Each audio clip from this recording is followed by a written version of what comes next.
சைனமத முருகாசரணன். கை கொடுத்த தெய்வம். சோழ நாட்டில் முருக பக்தி மிக்க வணிகர் ஒருவர் இருந்தார். அவருக்கு நீண்ட நாளாக குழந்தை பேறு இல்லை. மழலை செல்வம் வேண்டி முருகனுக்குரிய சஷ்டி விரதம் இருந்தார். விரதத்தின் பயனாக வணிகரின் மனைவி கருவுற்றார். நல்லதொரு வெள்ளிக்கிழமையில் மகாலட்சுமி போல் பெண் குழந்தை பிறந்தது. வணிகரும் அவருடைய மனைவியும் அடைந்த மகிழ்ச்சிக்கு அளவே இல்லை.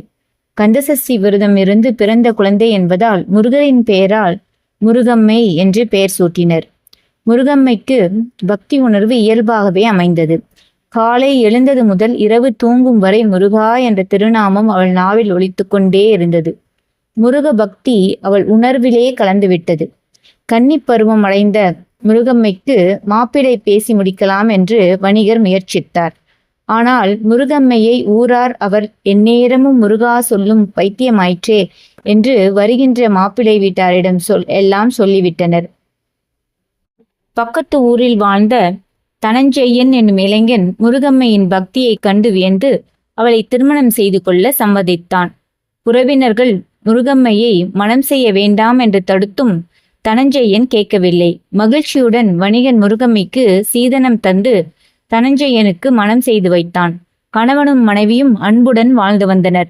ஆனால் தனஞ்செய்யனின் தாயும் தங்கையும் முருகம்மை மீது வேண்டாத வெறுப்பையும் கோபத்தையும் காட்டி வந்தனர்.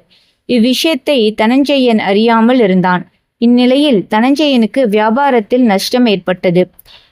திரைக்கடல் ஓடியும் திரவியம் தேடு என்று சொல்வதற்கேற்ப வெளிநாடு சென்று சம்பாதிக்க அவன் முடிவெடுத்தான். முருகம்மா, கலங்காதே, செல்வம் தேடுவதுதான் நம் குல தர்மம். விரைவில் பெரும் பொருள் தேடிக்கொண்டு நாட்டுக்கு வந்து விடுவேன். அதோடு கூட நம் வீட்டு பணிகளை செய்ய முருகன் என்று ஒரு பணியாளை அமர்த்தியுள்ளேன். இனி முருகன் தக்க துணையாக இருந்து வீட்டை காவல் செய்வான் என்று சொல்லிவிட்டு கிளம்பினான். கணவனையே எப்போதும் மனதில் எண்ணிக்கொண்டு உண்ணாமலும் உறங்காமலும் முருகம்மை வாழ்ந்தாள். அவள் உதடுகள் முருகா என்ற திருநாமத்தையே சொல்லிக் கொண்டிருந்தது. வேலைக்காரன் முருகன் முருகா என்று பெயரை கேட்டதும் அம்மா கூப்பிட்டீர்களா என்று ஓடோடி வருவான். அம்மா கவலைப்படாதீர்கள், பொருள் தேடிவிட்டு சீக்கிரம் உங்கள் கணவர் வந்து விடுவார் என்று ஆறுதல் சொல்வான். பொறாமை குணம் கொண்ட நாத்தனாரும் மாமியாரும் வேலைக்காரன் முருகனுடன் முருகம்மையை தகாத உறவு வைத்திருப்பதாக எண்ணி கொந்தளித்தனர். ஓராண்டு சென்று விட்டது. தனஞ்செய்யன் வெளிநாட்டிலிருந்து வீட்டுக்கு வந்தான். தன் மனைவி முருகம்மையை கண்டு மகிழ்ந்தான். மழலை முகம் காணாத பயிர் மீது மழை துளி விழுவது போல முருகம்மை தன் கணவனை அணைத்து கொண்டாள். தனஞ்செய்யனின் தாயும் தங்கையும் அவனிடம் முருகம்மை வேலைக்காரன் மீது கொண்ட மோகத்தால் தான் முருகா என்று சொல்லிக்கொண்டே இருக்கிறாள் என்று சொல்லி கோபத்தை மூட்டினார்.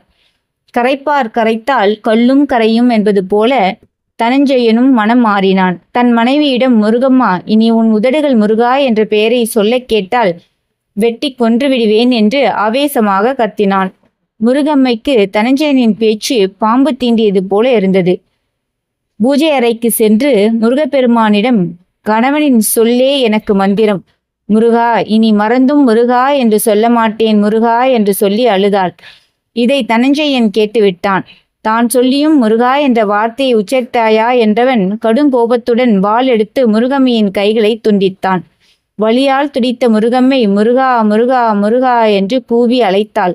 3ஆம் முறை அழைத்தபோது மயிலில் ஓடோடி வந்தான் முருகப்பெருமான். துண்டித்த கை வளர்ந்தது. முருகப்பெருமானின் அருளால் தனஞ்செய்யனின் அஞ்ஞானம் மறைந்தது. தெய்வீக தம்பதியராய் முருகம்மையாரும் தனஞ்செய்யனும் பக்தியோடு பலகாலம் வாழ்ந்து முருகன் திருவடிகளை அடைந்தனர். ஓம் முருகா சரணம். நன்றிகள் கோடி.